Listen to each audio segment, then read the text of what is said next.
A paz do Senhor para todos. Aqui vos fala o pastor Alexandre Gonçalves com mais uma reflexão da parte de Deus para a sua vida. Estaremos lendo a palavra do Senhor no livro de São Marcos, no capítulo 9, no versículo 16 em diante, que diz assim: E perguntou aos escribas, que é que discutir com eles?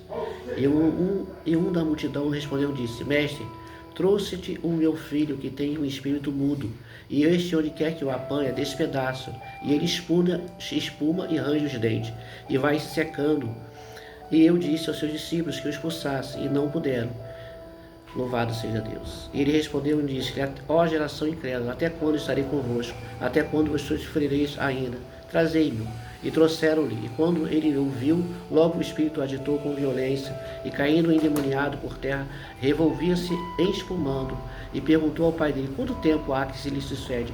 E ele disse: Desde a infância. E muitas vezes o tem lançado no fogo e na água para o destruir. Mas se tu podes fazer alguma coisa, se tem compaixão de nós, e ajuda-nos. E Jesus disse-lhe: Se tu podes crer, tudo é possível que crê. E logo o pai do menino, clamando em lágrimas, disse: Eu creio, Senhor, ajuda a minha incredulidade. E Jesus, vendo que a multidão concorria, repreendeu o espírito imundo, dizendo: Espírito mudo e surdo, eu te ordeno, sai deles e não entre mais. Louvado seja Deus. Certamente, aleluia, os discípulos receberam de Deus autoridade para expulsar demônios. E certamente expulsaram demônios de muitas pessoas. Porém, houve um momento em que um pai trouxe o seu filho, que era mudo, aleluia, mas não mudo porque pela medicina, ou pela ciência, ou porque nasceu mudo. Era mudo porque o diabo tinha tapado os seus ouvidos, para que não ouvisse, aleluia, consequentemente não pudesse falar. Porque quando uma pessoa não ouve, é porque o diabo trava os ouvidos dela para que ela não ouça. Porque ela não ouvindo, ela não compreende. E uma vez que a palavra não entra no coração, não entra no ouvido e não chega ao coração, não há libertação. E a Bíblia fala que os seus discípulos não puderam expulsar.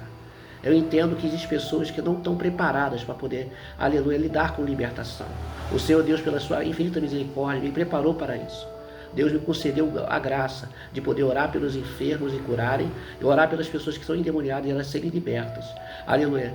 E isso não é uma vanglória para a minha vida, mas para que você entenda que quando você vive com a vida consagrada para Deus, em jejum e oração, o Senhor separa e te concede dons e te dá autoridade. Que isso venha permanecer, que isso venha entrar no seu coração. Jejum e ore para que Deus te conceda autoridade, ousadia e virtude do céu. E que toda a caixa do demônio venha sair pelo poder da oração.